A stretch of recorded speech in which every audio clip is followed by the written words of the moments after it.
Hello, Ma'am. Good morning. I'm Mark Angelo B. Ayanto from Business Science 1.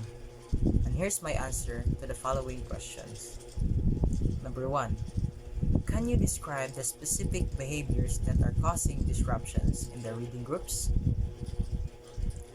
As a future teacher, I observed that certain behaviors can easily disrupt reading group activities. For example, some students might get distracted and start chatting with others, which make it hard for the group to focus. There can also be students who are hesitant to participate, which affects the flow of the session. Occasionally, I might see students become frustrated if they're struggling with the material, and that can lead to them giving up or distracting others. This behavior can disrupt the learning environment by breaking concentration, causing a chain reaction of off-task behavior among other students. Number 2. What strategies do you use to engage students during reading group time? Are there any specific activities or techniques that seem to work particularly well?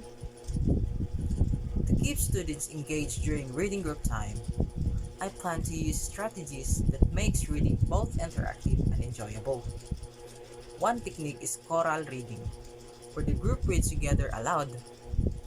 This keeps everyone involved and creates supportive atmosphere. I also like to introduce partner reading, where students take turns reading with a partner, which encourages teamwork. Additionally, I think readers theater, where students act out scenes from the text, is a great way to make reading come to life.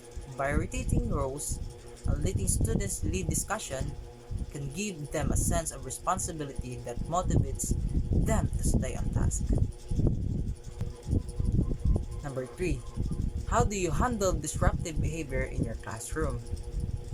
In dealing with disruptive behavior, I aim to stay calm and address issue respectfully.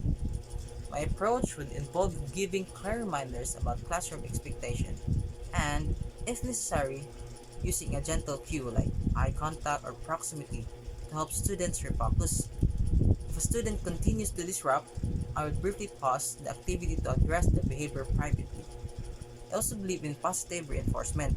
Recognizing students when they're focused and participating well can encourage better behavior overall. By building respectful relationships and staying consistent with expectations, I hope to create a positive environment that minimizes disruptions. Number 4. How do you reflect on your own teaching practices to identify areas for improvement in managing student behavior?